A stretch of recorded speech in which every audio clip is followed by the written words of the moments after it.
Hi, my name's Ekello, and boy, am I happy to be a nerdy novelist. Here's a question authors are going to hit more and more as these AI tools get better. Should I turn the scene into a comic or into a movie? Those sound like completely different projects, and on the surface they are. A panel is not a shot and a caption is not a voiceover.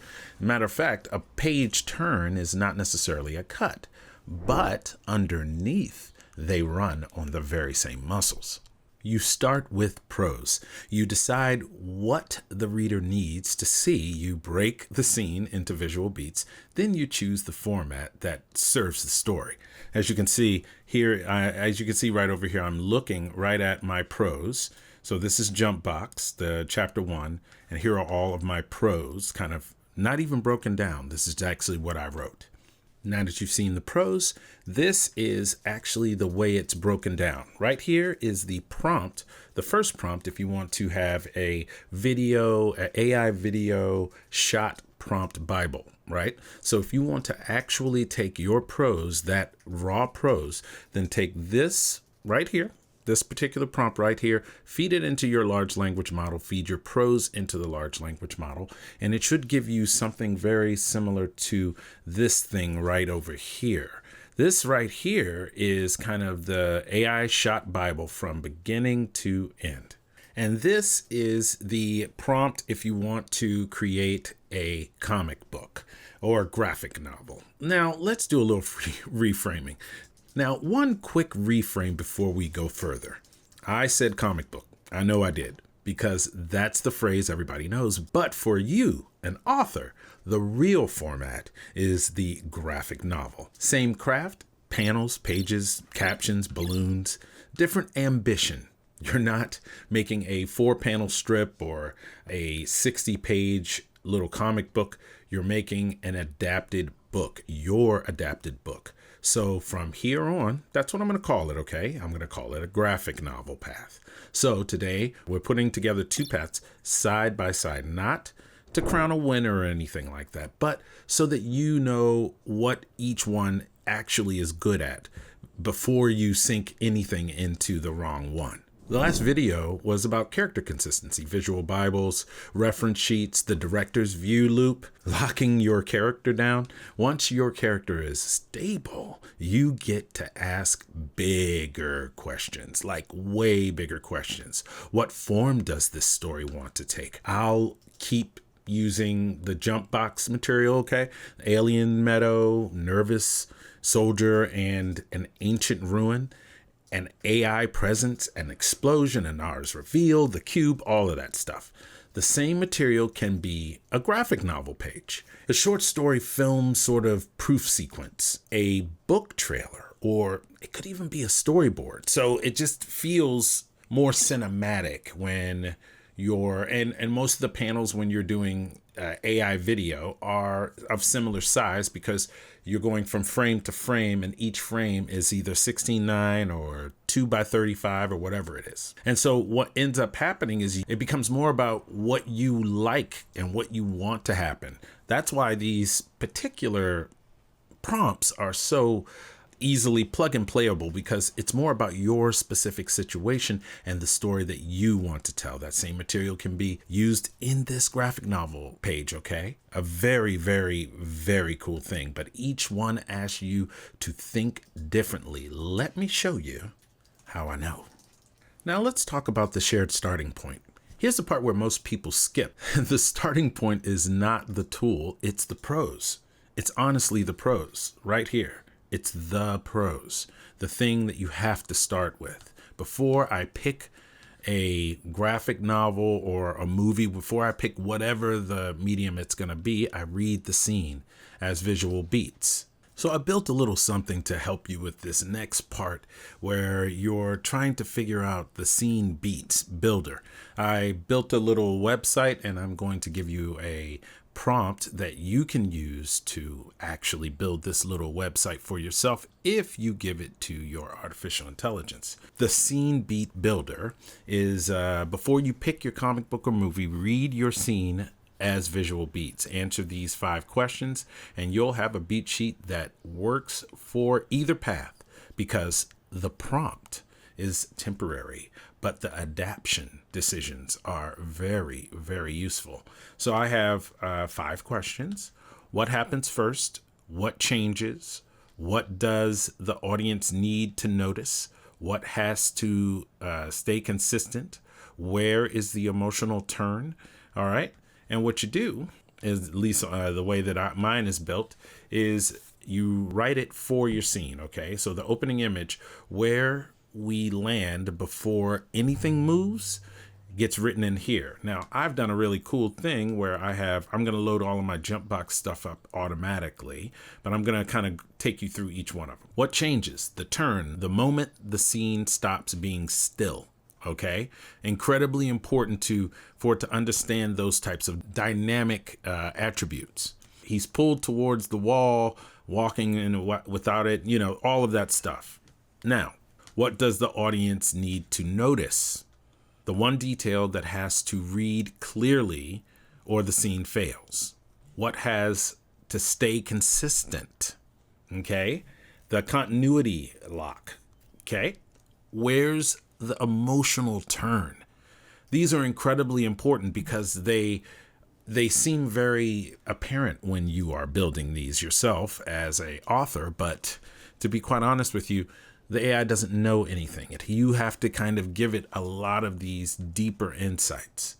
So you have and right here at the bottom is even a little sheet right here. And I even have a little copy the beats. So you could type in here a bunch of stuff. Actually, can you? No, you can type in all of these things and then it exports the beat sheet and it copies it. And then you can just copy it. And here is your prompt. Just screenshot this little note that I made for you right here. This is the entire complete prompt on how you can build this exact same little site and just have this kind of ready for you when you start wanting to plug things in. It's actually pretty cool. For Jumpbox, the beat is simple. Enoch gets sent towards the circle of Rayleigh. He's afraid. The ruin isn't just a ruin. The AI presence tests him. It goes wrong. Anara interrupts, and the cube becomes the way out. Okay? That's pretty much the whole thing.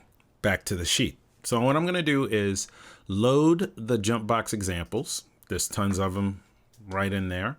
Okay? Let's show you my examples. What happens first?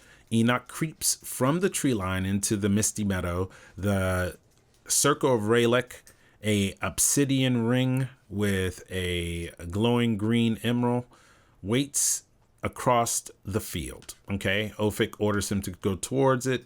What changes? 2 meters into the wall, he is pulled forward without moving his legs. What does the audience need to notice? A gray-skinned woman, Anara, fires the kill shot and vanishes into the forest. What has to stay consistent? Anara's matte hull, metal gray skin has to stay. As a matter of fact, it had issues with it before. So yes. Where is the emotional turn? At the cliff's edge, coordinates 200 yards above. Her fear of heights nearly stops her. Oh, wow. So cool. I forgot she had a fear of heights. The soldiers close in. She presses the cube and jumps away. Okay. That whole sequence right there is incredibly important to you. You want to make sure that the AI has a very deep understanding. That's the story material. Now, what grammar carries this? Okay. What is it? So let's take the graphic novel path. You're thinking in pages and panels. A page isn't a pile of images. It's designed as a reading experience, so the reader controls the pace. Their eyes walk panel to panel. Captions carry the prose. Balloons keep the dialogue.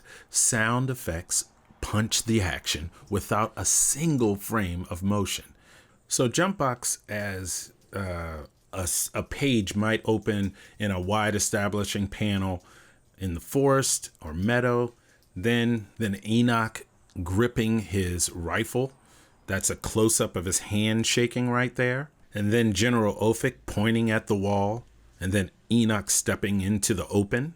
And here's what a page does that video can't. It holds all of those moments, especially with a comic book. It holds all of those moments at once on one page. Environment, characters, fear, command, all of that. Movement, the layout itself controls the rhythm. One rule though, don't make the image model letter your page. Please don't do that. You could try it, and the new image gen from OpenAI is really good at it and will do it. But you have to make sure you put the information in there so that it knows to do it correctly, and make sure it doesn't do it in phases because it believes that it has to do it in phases. It should be able to generate all of it all at once. That is what they have been demonstrating. So generate the clean art first and then put in the captions and balloons later if you aren't working with Image 2. All right, let's revisit the little film we made for Jumpbox USMC in the beginning.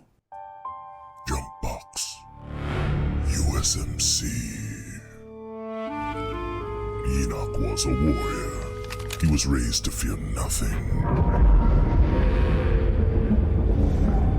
Then why was he so terrified?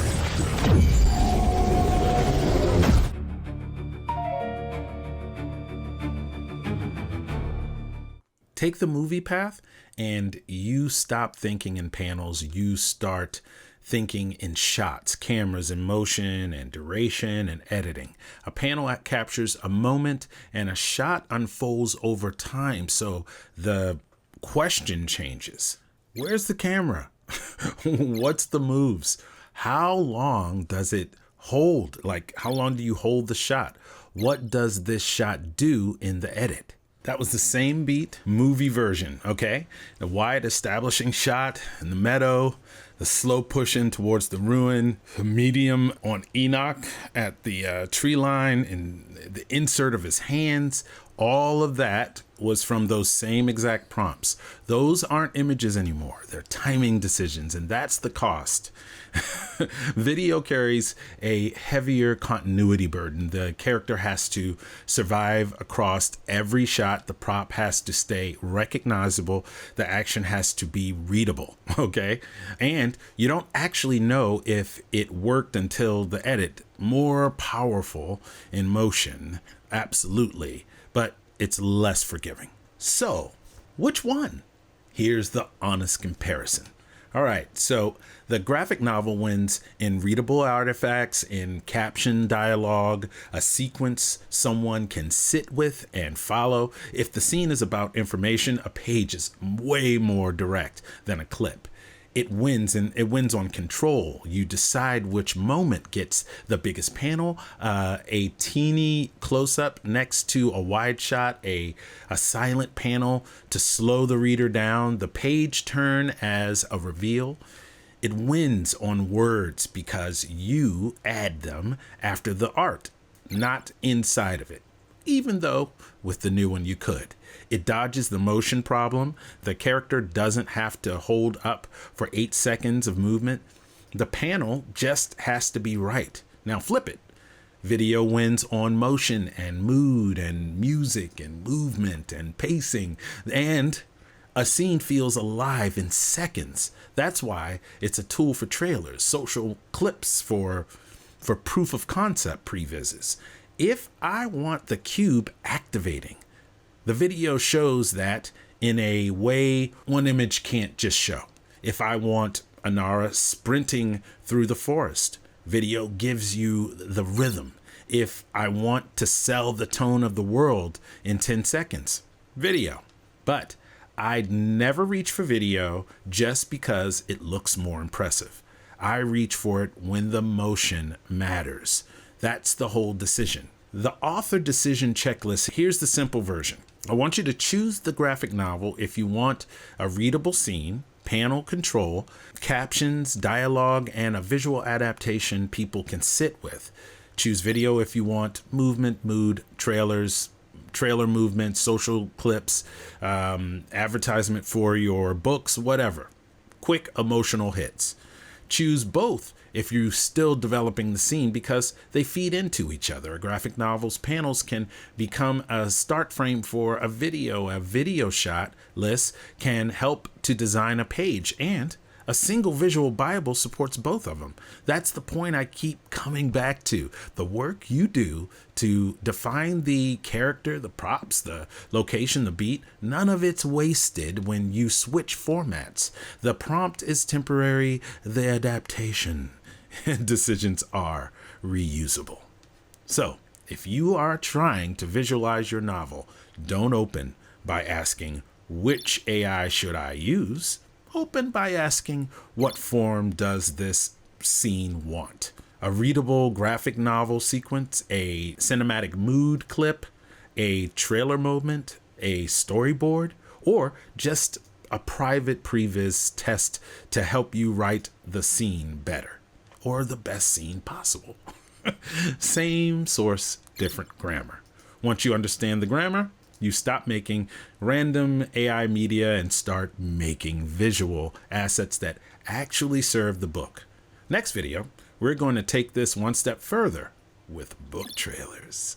AI video makes them more practical than they've ever been for indie authors. But there's a trap. The goal isn't to pretend your book is already a Hollywood movie. The goal is to make a reader want the book. I'll see you in the next one.